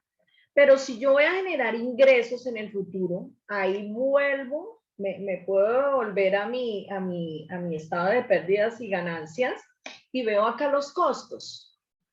¿Por qué? Porque estoy generando ingresos. Entonces, si yo voy a vender un novillo, como dicen ustedes, igual, si yo soy una persona que engordo novillos, tengo que comprarlo. Entonces, el novillo me cuesta. Pero, si yo también incurro en otro tipo de costos, como es la mano de obra, como son los empleados, como es la dotación, como son los insumos, por ejemplo, para mantener esta empresa limpia e impecable. Ahí también estoy incurriendo en otra cantidad de desembolsos de dinero para generar esos ingresos de esta empresa, que es una empresa pasteurizadora de leche. Entonces, que es finalmente la meta de la organización, vender leche pasteurizada. Entonces, en ese orden de ideas, nosotros tenemos diferentes clases de costos y hay muchísimas clases de costos. Pero realmente las que nos interesan porque acá tenemos que hacerle llegar al productor una información clara, concisa, es que nosotros vamos a manejar, digamos, los costos de inversión, que es en lo que yo incurro cuando voy a adquirir activos. Y dos, que están acá en los cuadritos, estos son los de, finalmente, el estado de pérdidas y ganancias o estado de resultados. Entonces yo tengo costos fijos y costos variables, costos directos y costos indirectos. Entonces ahí es cuando uno dice, a veces hay costos variables que son también costos directos y a veces hay costos fijos que son costos indirectos. Pero también puede haber costos fijos directos y también puede haber costos variables indirectos, que es más raro, pero los hay. Entonces ahí es cuando nosotros tenemos que empezar a analizar los costos en el sector agropecuario. Entonces, yo voy a decirles rápidamente en qué consiste cada uno para que ustedes ahorita me clasifiquen unos costos, ¿sí? En un ejercicio que vamos a hacer. Entonces, los costos fijos son los que permanecen constantes dentro de un periodo de tiempo. Por ejemplo, un mes, el mes de noviembre, ¿qué costos tuve? Sin importar si cambia o no el volumen de la producción o de las ventas. Por eso es que los autores a los costos fijos nos llaman costos del periodo. Yo los calculo por mes, por año. Este año me costó tanto, tal cosa. Acá hay un costo fijo en esta fotografía y es que el señor tiene que incurrir en la gasolina de la lancha, de la canoa, del motor, para salir a pescar. Puede pescar un pescado o puede coger 500 pescados, pero él de todos modos tiene que echarle 50.000 pesos de gasolina. Porque esos 50.000 pesos de gasolina le sirven para ese día, o sea, fíjense que estoy hablando de periodos de tiempo. Ese día salir a pescar. El diario necesita 50.000 pesos de pago. Un ejemplo, no, puede que sea 100.000, no sé. Bueno, yo estoy hablando porque lo vi el otro día en el mar. El señor me dijo que necesitaba 50.000 pesos para poder pescar y la verdad ese día pescaron como 3 pescados nomás. Un costo fijo de algo que no pudieron coger. Entonces, ¿qué pasa? Desde el punto de vista, digamos, hablando de la maquinaria, generalmente cobran el alquiler por día. Hay regiones del país, otras lo cobran por hectárea. Entonces, si el señor me alquila la maquinaria para hacer un silo de maíz y me cobra por día, pero yo solo produje 3 toneladas por hectárea porque me fue mal, entonces esto es un costo fijo. ¿Por qué? O sea, yo me pregunto, ¿o será variable? ¿Qué opinan ustedes?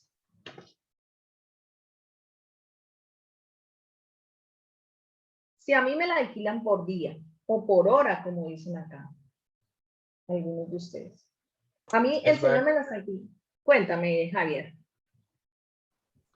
No, yo considero que ese es un costo fijo porque va directamente con el producto que vamos a entregarle al cliente, que es la bolsa de silo. Fuera variable si no estuviera implicado directamente en la necesidad de hacer esa actividad. Para mí es fijo. Para mí es fijo. Espérame un segundo, Javier. Sí es fijo, pero ojo, porque los fijos no están relacionados directamente con la producción. ¿Quién dijo variable? Cuéntanos, qué pena que interrumpí. Yo, profe, qué pena, yo dije que era un costo variable porque no está constante, ¿no? O sea, si yo alquilo una maquinaria solamente es para ese servicio, pero no la voy a tener constante en el proceso. O sea, no siempre la voy a utilizar. No tiene que ver con eso. El costo fijo no necesariamente tiene que estar constante. Por ejemplo, el costo fijo es porque, sí, yo puedo decir lo pago mensual o lo pago anual, pero no necesariamente tiene que estar constante. El costo fijo es contrario al costo variable, o sea, no está directamente relacionado con la producción. ¿Sí? Sí, ya lo entendí. Exacto. Cuéntame, aquí hay otros 3 que levantaron la mano. Sí, buenas tardes. Hola, Jenny. Es que como hablaban ahorita de las bolsas de silo, es un costo variable porque los costos variables van directamente con el producto o con el proceso productivo. Entre más toneladas de silo yo obtenga, más cantidad de bolsas necesito. Entonces es un costo variable. Pero espérame un segundo, Jenny. El costo de la bolsa sí es variable, pero acá estamos hablando de la máquina. Es que hablaban ahorita de la bolsa, no sé, o escuché mal. Hablaban de la por día. Así Señora, saque 10 toneladas diarias o 3 toneladas diarias, cobran el día. ¿Es fijo o variable? bueno, si el recorrido es el mismo, por ejemplo, y siempre sacan la máquina de un lugar a, digamos, siempre recorre 1 kilómetro, y la máquina un día puede sacar 2 toneladas, el otro día saca 3 toneladas, el otro día 4 toneladas, no importa, gasta el mismo combustible porque hace el mismo recorrido. Entonces sería un costo fijo. Bueno, ¿qué otros levantaron acá la mano? Gracias, Jenny. David. Buenas tardes, compañeros y profe. Es Hola, un costo fijo porque está asociado a la infraestructura productiva. Y el elemento generador es esa infraestructura productiva. No varía dependiendo de que si produce o no produce. Está siempre asociado a la infraestructura física, entonces por eso es un costo fijo. Gracias, David. Exactamente. Es un costo fijo porque así saque 10 toneladas o 3 toneladas, igual me van a cobrar por día, está asociado a la infraestructura, como dice David. Profe Ruth. Sí, cuéntame. Es para avisarte que ya son las 13:55 para el receso de 5 minutos. Mi clase está hasta las 4, creo. Sí. ¿Tengo que dejar 5 minutos? No, no hay problema, profe. Sí, No, no hay problema, continúen profe. Sí, y continúa cambiamos. hasta las 4 si quieres, damos el receso. Sí, pero a mí me quitaron 10 minuticos al principio. Bueno, voy a seguir con los costos variables y les dejo el tallercito de tarea. ¿Listo? Miren, los costos variables son los que cambian o fluctúan con relación directa a una actividad o volumen de producción dado. Son costos vinculados al producto y se expresan en términos unitarios. Por ejemplo, costo por tonelada, costo por litro, costo por animal, costo por hectárea. Créanme que esto es de lo más, para mí es fácil de calcular, pero ahí es donde fallamos porque cuando la gente no sabe calcular los costos variables es cuando comete los errores en las proyecciones de flujos de caja y también comete los errores al calcular los estados de pérdidas y ganancias. Nosotros tenemos que saber cuánto nos consume un animal, cuántas toneladas, cuánta plata me vale a mí producir una hectárea de arroz, cuánta plata me vale a mí producir una hectárea de maíz.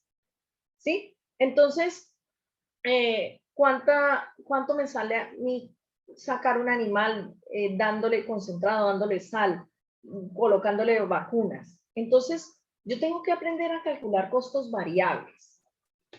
Fluctúan de acuerdo a la cantidad, porque si yo sé cuánto me consume a mí en plata una vaca al año, yo solo multiplico por 20 vacas que tengo y ya me dan los costos variables. O tengo 100 vacas y si yo sé cuánto me consume una de costos, pues ya multiplico por 100 vacas. Entonces es muy importante calcular el costo variable. Para mí los costos variables son los más importantes de todos. Y asimismo hay costos directos e indirectos. Los costos directos son los que se identifican plenamente con la actividad. Por ejemplo, la comida, por ejemplo, las vacunas, los insumos agroveterinarios, fertilizantes, la mano de obra directa que está ahí metida en campo, esos son costos directos. Y hay costos como la publicidad, hay costos que son indirectos, que no están tan identificados, pero finalmente en los que se incurre, que hace rato el amigo nos comentaba. Cuando uno mira, todos esos costos indirectos van sumando y no le permiten al productor determinar bien cuál es el precio de venta de su producto. Entonces, hay que tener en cuenta los costos indirectos también, porque muchas veces son muy altos y a veces son los que nos hacen incurrir en pérdidas. Entonces, hay el otro grupo, que son los costos de inversión, que son los costos relacionados con la adquisición de activos fijos. Y ahí es cuando la gente se enreda y el productor dice, es que esta finca tiene mucho gasto, me tocó comprar un brete. El brete no era un gasto, era una inversión. Estaba comprando un activo fijo que le puede durar hasta 50 años y es bueno. Es que me tocó hacer un tanque de agua. Es que me tocó comprar un tractor con una máquina abonadora. Eso es mucho gasto. No, es una máquina que le va a durar muchísimos años. Es que me tocó comprar vacas. Pero ¿cuántos años le va a producir la vaca? Esos son costos de inversión. Tenemos que aprender a diferenciar los costos de inversión de los costos anteriores, que son los variables y los fijos. ¿Sí? Entonces, los costos variables y fijos, directos e indirectos, van al estado de resultados, pero los costos de inversión los vamos a ver reflejados en los activos, en el balance, y me van a ayudar a aumentar mi patrimonio. No es plata que se sumó, son inversiones. Y cuando yo aumento mi patrimonio, voy a tener más capacidad de endeudamiento, que es lo que vamos a ver el viernes. Asimismo, hay gastos. Entonces, los gastos son los que se incurren en actividades más de tipo administración, de comercialización, investigación, gastos financieros como los intereses que nos cobran los bancos. Esos son gastos. Y los veíamos en el estado de resultados. Entonces, ustedes después de analizar estas clases de costos, vuelven y se van al modelito que les mostraba yo de estado de resultados y ahí los van a ver otra vez nuevamente. Entonces, piensen que entender las clases de costos nos ayuda a entender el estado de resultados, nos ayuda también a entender más el balance. ¿Y cómo presupuestarlos? Acá está el secreto. Ese era mi top secret, no era nada más. Coja el rubro, coja la unidad, coja la cantidad, valor unitario y multiplique. Y ya, eso era todo. No es nada más lo que hay que enseñarle al productor. Este cuadrito no tenía ciencia. Entonces, ¿qué es lo difícil de determinar? La cantidad. Ah, es que a mí el frasco de purgante me costó 250,000 pesos. ¿Y cuántos centímetros trae? O sea, ¿cuánto le cuesta a usted un centímetro de purgante? Digamos que le cuesta 500 pesos. ¿Cuánto le va a aplicar a cada animal? 10 centímetros. Ah, bueno, entonces el animal consume 5,000 pesos de purgante. No es que a mí el litro de herbicida o la caneca me costó no sé cuántos mil. ¿Y cuántos litros trae? No, es que trae 4 litros. Ah, bueno, le costó entonces 80,000 pesos. O sea que el litro le vale 20,000. ¿Y cuánto aplica? No, 2 litros. ¿En qué tierra? Bueno, no sé, en tantas hectáreas. ¿Cuánto le costó ese lote echarle herbicida? 40,000 pesos.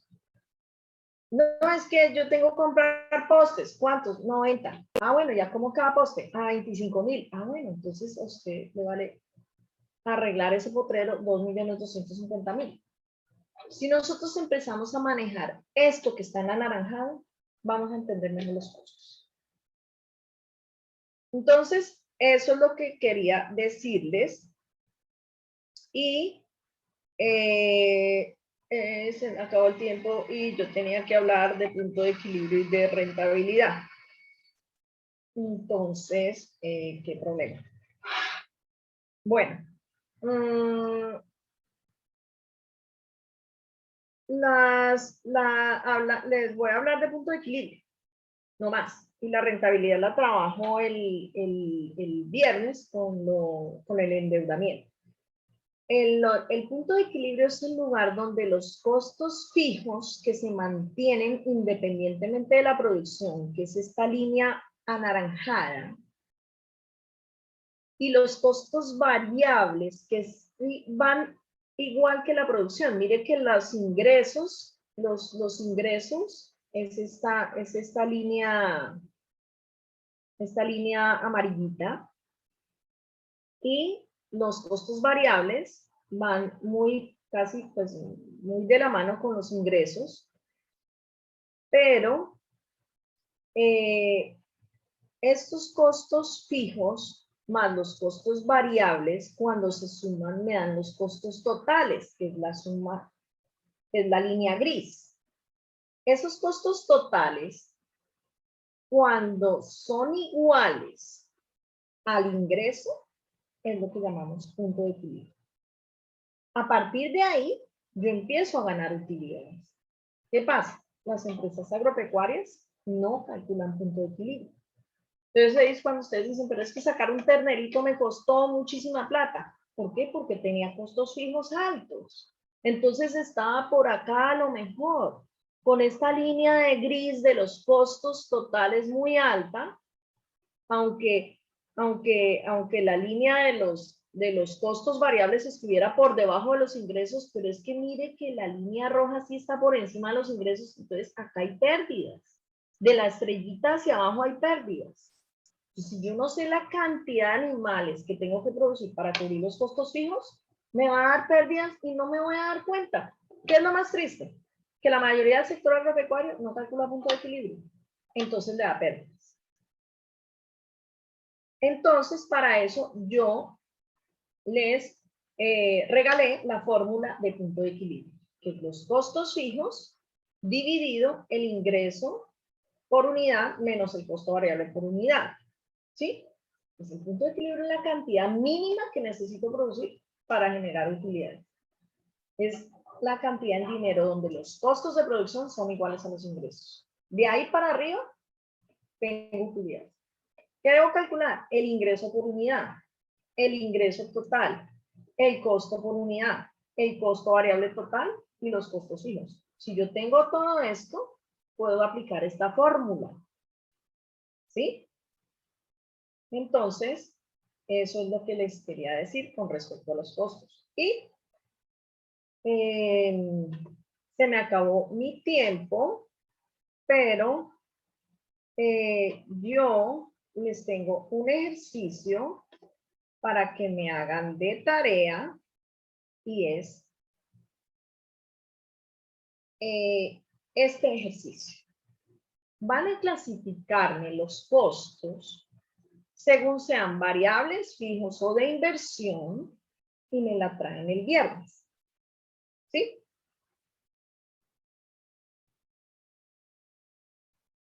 Entonces, también pueden, si quieren, le colocan apellido. Variable directo, variable indirecto, fijo directo, fijo indirecto. Y ojo, porque si hay costos de inversión, me los colocan aparte. Esa es mi tarea para el viernes.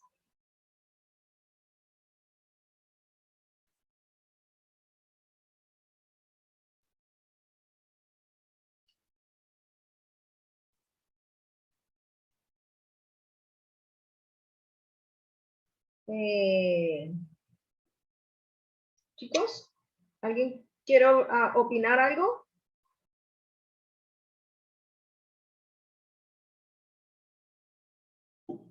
Hola, ¿me escuchan? Sí, Claudia. Sí, la escuchamos. Sí, la escuchamos. Ah, bueno. Me asusté, creí que no me habían oído. Ahora sí, cuéntenme. Bueno, doctora, es que yo tengo una duda en lo que decías anteriormente, lo del silo. Si en una finca, por ejemplo, solo se hace silo 2 veces al año, ¿eso no sería un activo variable? Si yo no tengo que alquilar la maquinaria, por ejemplo. A ver, el silo generalmente el costo, el silo puede tener costos más que todo variables realmente. Si yo no alquilo la maquinaria por horas, es más, si yo alquilo la maquinaria por tonelada producida, es costo variable. Pero como a mí la maquinaria me estaba cobrando por día, es costo fijo. Pero generalmente la maquinaria, cuando son grandes extensiones, la maquinaria cobra por tonelada producida. Entonces, ahí es costo fijo, variable, perdón, cuando me cobra por tonelada, porque está amarrado directamente a la producción. Entonces, depende de cómo cobran, que uno lo determina si es fijo o variable. A ver, generalmente cuando uno hace silo de maíz, generalmente los costos son variables, porque van muy amarrados a la cantidad producida. ¿Sí? Sí. Pero entonces, en dado caso, o sea, un caso que tengo ahora es una hacienda de sus grandes extensiones y ellos hacen su propio silo y lo que tienen, ellos tienen su maquinaria. Entonces ellos no la alquilan, ellos simplemente producen. La única inversión que ellos hacen es comprar las bolsas, no más, porque ellos hacen el resto. Entonces ahí sería un costo fijo, porque pues igual ellos tienen la maquinaria, eso sería pues vamos a mirar qué costo es fijo o qué costo es variable. Realmente uno ahí lo que hace es producir, digamos, hacer con este cuadrito que yo les mostraba de cómo se calculan los costos. Lo que haces es calcular costo por hectárea de sembrar silo de maíz con este formato. Entonces, la semilla, ¿cuánta cantidad? Entonces, tantas. Entonces, para una hectárea de maíz se llevó tanta semilla, tanto preparación de terreno. Ahora, como no alquilan la maquinaria porque es propia, entonces se llevó ACPM, combustible, aceite, costos de mantenimiento del tractor, ¿sí? Entonces, eso es lo que se va a colocar acá en el rubro. Y se llevó tanta mano de obra, jornales, pero ahí sería variable, porque es cuánto me cuesta sembrar una hectárea de maíz, ¿sí? Y ahí le adicionan los costos de la cosecha. Entonces, ¿cuánto combustible? Y lo mismo, aceite se llevó las máquinas que están cosechando, ¿no? Y cuánto, y entonces ya yo teniendo, me produjo tantas toneladas esa hectárea, pero como no sembré una hectárea, sino 50, entonces ya yo teniendo este costo variable por hectárea, solo es multiplicar por 50 hectáreas y ya me da costos variables totales. A eso yo miro, por ejemplo, las 50 hectáreas me produjeron tantas toneladas. Entonces yo ya puedo calcular cuánto me costó el kilo de silo hacerlo. ¿Sí? Entonces, les voy a traer de pronto un ejemplo para el viernes de un presupuesto de costo por hectárea de algo, ¿sí? No necesariamente maíz, también puede ser siembra de pasto. Listo, muchísimas gracias. Así se, cualquier cosa, igual, si quieres allá en la universidad tienen mis datos y con mucho gusto te puedo asesorar. ¿Listo? Gracias, Doc, muy amable. Listo, listo. ¿Alguien tiene más preguntas? O porque me da pena acá con el tiempo, no sé qué sigue después. Sí, señora, tenemos otro módulo a continuación. Claro. No sé si alguien tenga alguna pregunta ya más puntual para cerrar y darle paso al punto. Yo sé que tienen dudas con el tema de punto de equilibrio. Por acá lo dijo Doris en el chat. Sí, yo te voy a colocar la formulita, pero no se preocupen que en el material que les voy a dar, yo les voy a dejar un ejemplo bien discriminado de punto de equilibrio para que lo puedan entender bien. Entonces, para que puedan calcular bien el punto de equilibrio, les voy a dejar para, digamos, como a modo de cartilla dentro del material que les voy a dejar, porque sé que es bien importante. Ahí está la fórmula principal de punto de equilibrio, en la diapositiva. No sé cómo manejar ahí el tema de lo que quieran profundizar más. John. Hola, profe. El ejemplo. Disculpe, Hola. profe, el ejemplo, la otra gráfica, por favor. Disculpen. Ah, esta. La que le sigue, profe. Qué pena. Esta, Doris. ¿Sí? Lo que pasa es que para hacer esta gráfica sí requiere un poquito, bueno, de tiempo. Se hace con unos cuadros en Excel donde yo coloco el costo variable por unidad, el costo fijo, el costo total y los ingresos. Si quieres, de pronto el viernes saco unos 5 minuticos para mostrarte en Excel de dónde sale esta gráfica. Sí, señora, lo digo es por si hay que hacerle también así la gráfica o solamente por eso. No. El ejercicio que yo coloqué es solo que me digan si pertenece a un costo variable fijo o si pertenece a un costo de inversión. Ah, bueno, muchísimas gracias, profe. Muy amable. Bueno, Doris. Bueno.